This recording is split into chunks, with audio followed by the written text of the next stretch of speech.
अच्छा, अब आ रहे हैं हम टाइप्स ऑफ हवाला एंड एप्लीकेशन एप्लीकेबल रूलिंग्स की तरफ कि हवाला की किस्में कितनी है। हवालों को बुनियादी तौर पर दो किस्मों में तकसीम किया गया है। एक है हवाला मुकय्यदा और एक है हवाला मुतलका।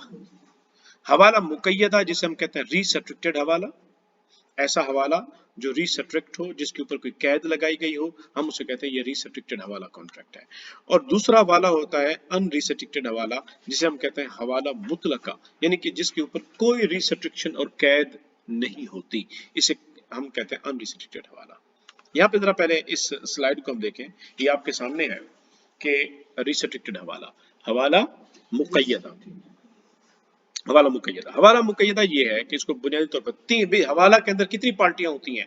तीन, मुहील, मुहाल अलैह और मुहाल लहू, ये तीन फरीक होते हैं। मैं जो अभी आपको ये बता रहा हूँ, नॉर्मली स्टूडेंट जो है वो इस गलत फहमी में हो जाते हैं, वो कहते हैं कि शायद ये डेफिनेशन है। याद रख लें, ये डेफिनेशन मैं अभी आपको जो बता रहा हूँ ये डेफिनेशन नहीं है, ये हवाला की पहचान का तरीका है, हवाला की टाइप की पहचान का तरीका है। क्या है ये? हवाला की कौन सी किस्म होगी। अगर आपने ये पहचानना हो किसी भी केस के अंदर, कोई इस्तिफ्ता आ जाता है, कोई क्वेश्चन आ जाता है, तो आप पहचानना हो कि भाई ये किस हवाला की किस्म के ऊपर सवाल पूछा जा रहा है, तो उसका तरीका ये होगा कि आप आराम से उस केस को पढ़ें और देखें कौन से तीन पार्टीज हैं। इस तरह के तीन आप दायरे लगा लें, एक भाई ये फलां बंदा, ये फलां बंदा, ये फलां बंदा, तीन दायरे लगा लो। तीन दायरे लगाने के बाद अब आप ये तय करो कि भाई हु इज हु, कौन कौन क्या है। मिसाल के तौर पर अभी इसमें से आपको ये तय करना पड़ेगा, भाई एक ए है, एक बी है और एक सी है। आपने तीन दायरे लगा दिए।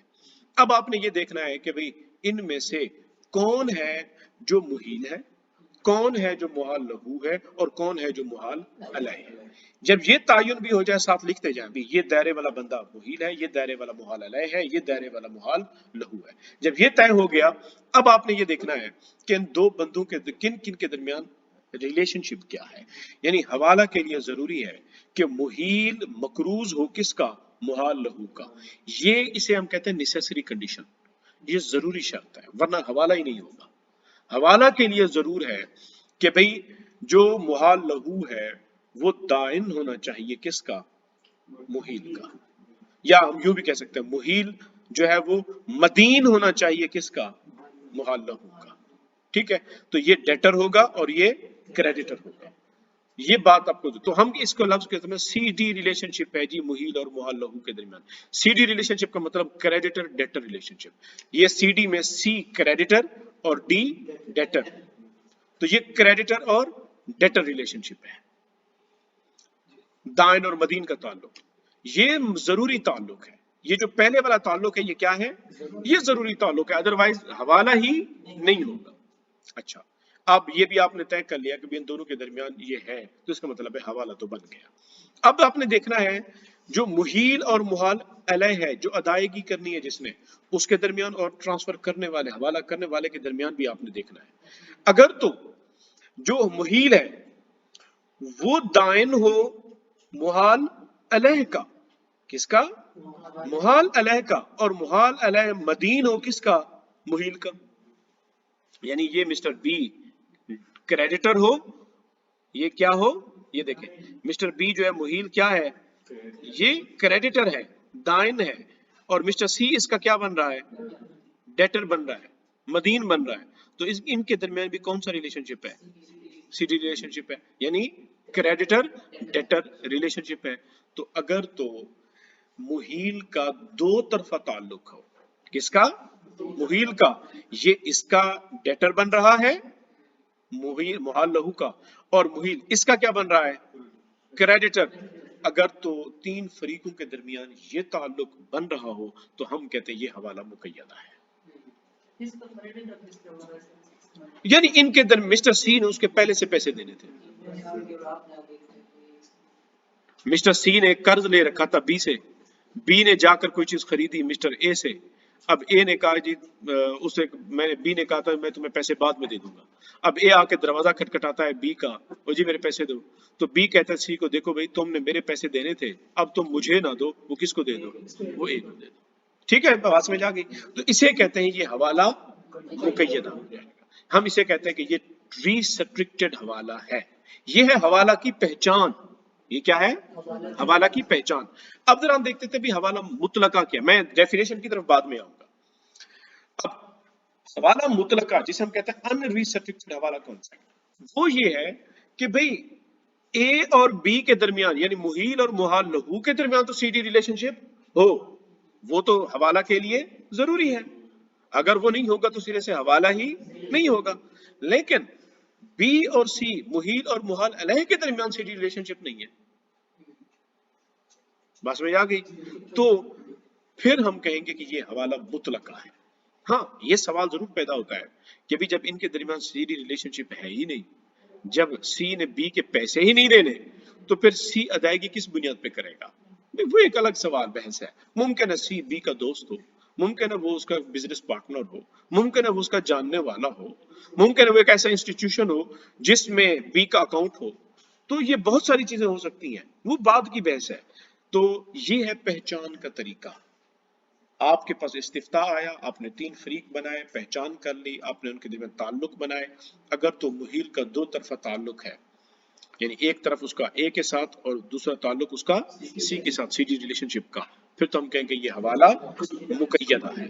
और अगर उसका एक तरफा ताल्लुक है और दूसरे के साथ उसका सीडी रिलेशनशिप नहीं बन रहा, तो हम कहेंगे कि ये हवाला मुतलका है।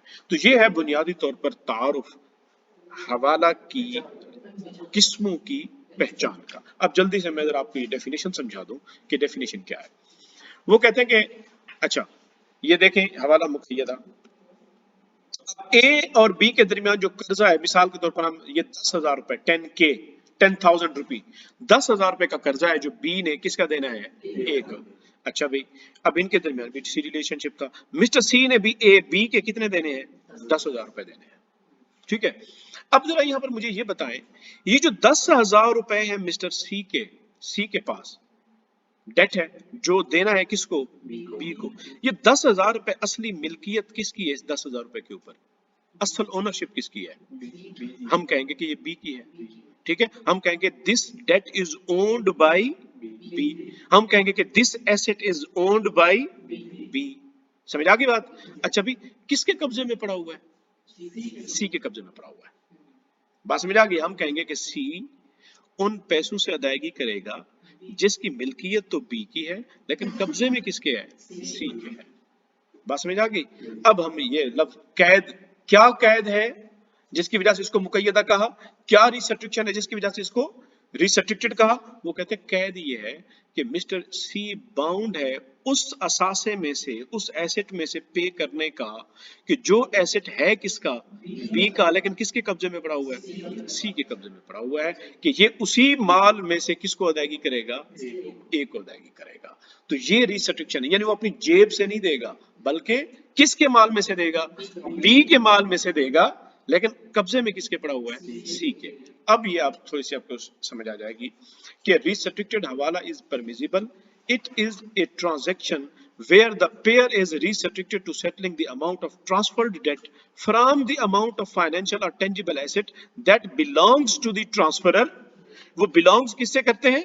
ट्रांसफरर से belong करते हैं, and is in the possession of pair, लेकिन वो किसकी पोजीशन में पड़े हुए हैं?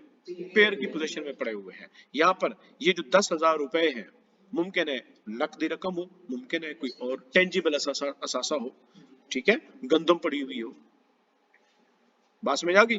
तो कहते हैं कि ये हम फिर इस रिस्ट्रिक्शन की वजह से इसे क्या कहते हैं? रिस्ट्रिक्टेड हवाला कहते हैं।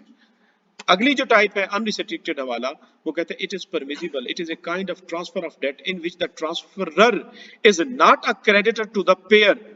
ठीक है, अब ये देख लें, ये ट्रांसफरर जो है इसके साथ क्रेडिटर, ये अगली तरफ, ये ट्रांसफरर क्रेडिटर नहीं है मुहाल अलह का।